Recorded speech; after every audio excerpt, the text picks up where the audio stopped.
What's up guys, welcome back to another video. Today we got for you why we are always barefoot in the gym. So I get asked this question all the time, why are you guys barefoot? Why don't you wear shoes? I'm about to tell you. So if you enjoy it, please give it a thumbs up and don't forget to subscribe to the channel. We post new videos every Tuesdays and Thursdays, so make sure you're subscribed to catch all of them. So for a very non-scientific reason, we don't wear shoes. If you notice, in the summer, because the gym gets super hot, and wearing shoes actually makes us just like 10 times hotter. So when it starts to get colder in the gym, you'll probably see we wear shoes more often because it gets really cold in here. But that's a very non-scientific reason. And now for the more scientific reason, the more strength conditioning reason.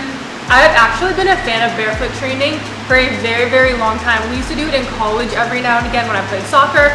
And I think it's really good for you. So that's why you'll see, like, even when we train some of the kids, they go barefoot as well. So a couple reasons why it's really good.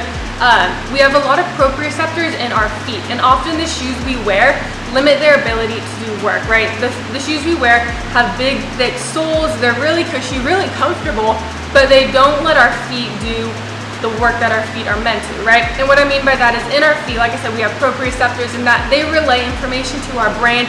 They tell our brain our body position. They help with body control and stability. And by wearing those shoes, it kind of shuts them off a little bit. So when we're in the gym training, especially for sport, like sport-specific training, agility, I often recommend taking shoes off so you can work on on those proprioceptors, work on the body position, that relaying that information from our foot to our brain. Another big reason that I like to train barefoot is it helps strengthen that foot-ankle complex. It helps our body absorb ground forces a lot faster, right? So if we don't have shoes on, our feet have to work that much harder initially to absorb and to like quickly get out. When we wear shoes, same thing as earlier, it doesn't really allow our feet to absorb, to go. The shoes take the brunt of that. And if we train in really thick, cushy shoes, or we're playing in like soccer cleats or something, those aren't equally, they're not equally matched for our feet. So that's why I like to train barefoot. And also for kids, it's really fun. Kids love going barefoot. It's one of their favorite things to do. So it's another added element in that sense. Now, a couple of things. I never ever trained barefoot in a commercial gym, like where we used to work out before we had our own gym. I was never barefoot, mostly because it's just really, really disgusting and that's nasty. And also, usually it's against their policies. But you do have to be careful, right? You are in a gym, you are lifting weights, you're doing all these things.